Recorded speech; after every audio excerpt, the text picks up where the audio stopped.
याडवरांवरचा मार्ग रस्ती आहे पण माऊली सगळ्यात शेवटी येतात आणि नुसतं येत नाही. सगळ्या समाजातल्या लोकांना जिथं प्रवेश आहे तो म्हणजे वारकरी संप्रदाय. सगळ्यात शेवटी जेव्हा माऊलींचा रथ येतो ना तर मोठा रथ जो आहे ना मोठा रथ पुढे पाठवून दिला जातो, मोकळा केला जातो. वड्यावरती आलं का त्या काळामध्ये जेव्हा माऊली वारीला आले, माऊली पंढरपुरामध्ये आले, मुक्ताबाईच्या पायाला ठेच आणली, वडार समाजाच्या लोकांनी एकत्रित यावं आणि माऊलींना, मुक्ताबाईंना, निवृत्तीदादा सोपान काकांना पंढरपुरामध्ये पोहोच केलं. माऊलींनी आशीर्वाद दिला का दरवर्षी तुम्हालाच मान मिळेल आणि आजही मोठा रथ पुढे काढून दिला जातो आणि वडार समाजाचा छोटा रथ त्या ठिकाणी असतो. नवे नवे मंदिराजवळ आलं ती मुलं, त्या समाजाची मुलं तो रथ ओढत आणतात. त्यांना इतका अभिमान वाटतो का ज्यांना कोणी नाही त्यांना माझी आळंदीची माऊली आहे. सर्वांना समावेश दिला जातो आणि इतकंच नाही, शेवट तर शितोळे सरकार आहेत ना हंपीचे, माऊलींना असं आणतात ना मंदिराजवळ. एखाद्या लेकराला जसं उचलून आणावं ना तसं माऊलींना आणला जातो. तो सोहळा इतका रोमांचकारी, अंगावरती काटा यावा इतका सुंदर सोहळा आहे. नवे नवे भक्ती आणि शक्तीचा संगम करून ज्या दानोबरांनी, तुकोबरांनी आम्हाला चालायला बोलायला शिकवलं, त्याच समाजामध्ये जगत असताना काही गोष्टींचं भानही माणसाला नक्की असलं पाहिजे. समावेश सगळ्यांनाच आहे, फक्त नीतिमत्तेला माणसं धरून वागत असतील, जगत असतील तर. जर नीतिमत्तेच्या बाहेर गेली तर तिथं धर्म, जात, पंथ सगळं काही बाजूला ठेवावं लागतं आणि माणसानं आपल्या कर्तृत्वाला जागावंच लागतं. स्वराज्य सिंहासनावर आरूढ व्हावं, दक्षिण दिग्विजय करता यावं, ते कर्नाटक प्रांतामध्ये दरबारी यामध्ये चर्चेला उधाण आलं, चर्चेला रंगत आली. कर्नाटकाच्या राजाला विचारावं की राजा हमने सुना है आपके पास आज सब कुछ है. तकल्लुफ है, जिंदगी बड़ी मुकद्दर है और हमें भी गुरूर है कि आज आपके पास सब कुछ है, लेकिन आपके पास हाथी ही क्यों नहीं, तुमच्याकडे हत्ती का नाही. कर्नाटकाच्या राजाला विचारावं, उत्तर तरी काय द्यावं महाराजांनी. अरे कोण म्हणाला आमच्याकडे हत्ती नाही, कोण म्हणाला आमच्याकडे हत्ती नाही, आमचा हा एक एक मावळा 100 हत्तींच्या बरोबरीचा आहे, 100 हत्तींच्या बरोबरीचा आहे. मावळ्याचा ऊर भरून आला, आमचा राजा 32 सोन्याच्या सिंहासनावरती बसला, पातशाहीला धाक घातला, स्वराज्य निर्माण केलं. आज एवढं कर्तृत्व निर्माण केलं तरी आपल्यापेक्षा वयानं कर्तृत्वानं लहान असणाऱ्या मावळ्याला इसरत नाही राजा. त्याला राजा म्हणावं जो सगळ्यांना मान देऊ शकतो. सिंहासनावर कोणी आरूढ होईल, आपल्यापेक्षा वयानं लहान असलेला सुद्धा मान सन्मान देता आलं पाहिजे. हे ज्याला कळालं तो राजा झाला. अरे आमचा राजा आमचं एवढं कौतिक करतोय, काय बरं वाटलं माव. कर्नाटकच्या राजाला विचारावा करायचा है तो हमें भी परखना है, हमें भी इम्तिहान लेना है, किस किस्म का हाथी आपके पास है. परीक्षा बघायची, खुशाल घ्या. दिवस ठरला, गावागावामध्ये मंडी मिटवली गेली. ज्यांना कोणाला हत्तीची माणसाची झुंज बघायची असेल त्यांनी ठरलेल्या ठिकाणी या. उंच असं व्यवस्था, उंच असल्यावर छत्रपती शिवाजी महाराजांनी तत्कालीन कर्नाटक प्रांताचे राजे विराजमान झाले. हातामध्ये तलवार घेऊन याचा जीवाय इशारा झाली.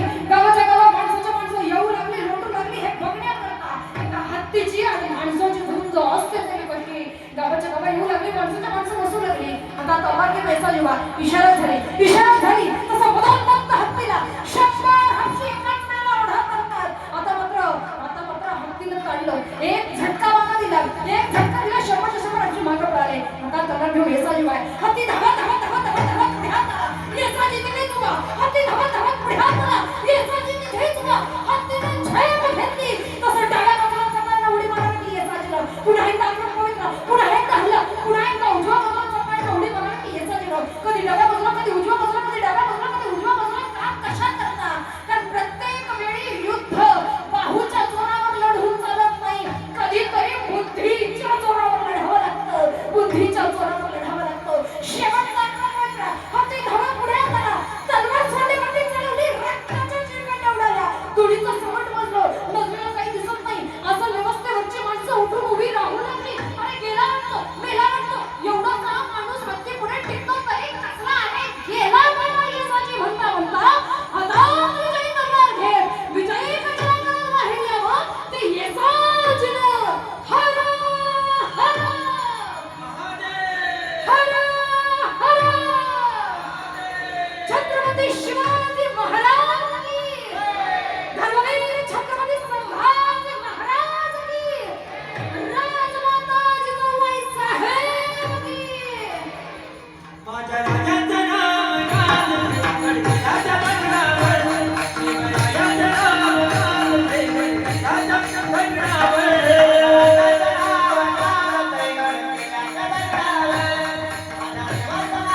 फार गोड वर्णन आहे महाराज माझ्या राजाचं. कारण मावळा सुद्धा तेवढा निष्ठवान होता. तेव्हाची निष्ठा दगडांमध्ये होती म्हणून आजही गड किल्ले शाबूत आहेत. माणसांमध्ये तेवढी निष्ठा होती. आज माणसं कुणीकडे सापडतात सांगता येत. अरे फार गोड वर्णन. स्वराज्याचं तोरण बांधिलं शिवबन राजा. स्वराज्याचं तोरण बांधिलं शिवबन राजा. सोहळा सोहळा मराठी मातीचा सहयोग आला. शिवराज शिवराज माझं छत्रपती झालं शिवराज माझं छत्रपती झालं. अरे वर्णन पाचही पाचशाया पायाशी आणल्या. तुकोबरायांना विचारलं, महाराजांनी विचारलं, महाराज भूतदया म्हणता ना पण क्षत्रिय हिंसा माझ्याकडनं घडतेय, माझ्याकडनं हिंसा घडते. त्यावेळेला तुकोबरा म्हणतात की बाबा रे, अहिंसा म्हणजे भेदरटपणा नाही, अहिंसा म्हणजे वेडेपणा नाही, अहिंसा म्हणजे कुणापुढे भीक मागणं नाही. ज्याला इतरांसाठी जगायचं आहे त्या राजाला हिंसा करावी लागते, पण हिंसा करत असताना रयतेला कधीही तो त्रास देत नाही. त्यांना त्रास द्यावा तो पातशाह्यांना, स्वतःच्या रयतेलाच काय तर रयतेच्या गवताच्या काडीलाही धक्का लावत नाही तो आमचा राजा होता. हिंसा कुठेही करून जमत नाही. कुठं कसं वागावं याचं ज्ञान तुकोबरायांनी, माऊलींनी, दानवरायांनी नवे नवे सर्व संप मंदिराने दिलं. आणि साधारण सांगितली फक्त दोनच, नामस्मरण आणि दान धर्म. पोटच्या मुलाला शिक्षा सुनावी, बापाच्या राज्यात राहतो, वैयाचं नाव घेतो आणि माझ्या राज्यात राहून माझ्या वैयाचं नाव घेत असेल ना तर याला माझ्या राज्यात राहण्याचा अधिकार नाही. हातपाय बांधा, तेलाच्या उकळत्याकडेही तर नेऊन टाका. हातपाय बांधले गेले प्रल्हादच आहे. कुणीतरी विचारलं की का रे एवढा देव करतो, एवढं त्याचं नाव घेतो आणि तो जर तुझ्या संकटात तुला वाचवायला नाही आला तर काय करशील? काही एवढ्याशा प्रल्हादानं उत्तर दिलं, नाही आला तर नाही आला, मला तारायचं का मारायचं हे त्यानं ठरवायचं. कारण या जीवाचा तो स्वामी आहे. माझ्या बाबतीत जे होईल ते चांगल्या करताच होईल हे विचारता प्रल्हादाचे. हातपाय बांधले गेले, तेलाची रसरसून तापलेली कढई समोर आहे.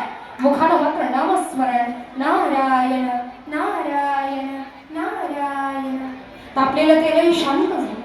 उंच कड्यावरनं लटून द्या, मधोमध हत्तीच्या पायाखाली द्या, विषारी सर्पांमध्ये नेऊन सोडा. मुखानं मात्र नामस्मरण, नारायण नारायण नारायण नारायण. पाहता पाहता उंच कड्यावरनं पुष्पागर खाली उतरावं.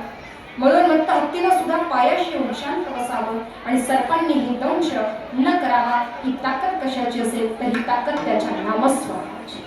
विचारलं कुठे आहे मग तो जळीस्थळी काष्टी पाषाणी विठ्ठलाचे विठ्ठल का खांबात आहे? हो खांबात आहे. मारलेला वीज कडकडा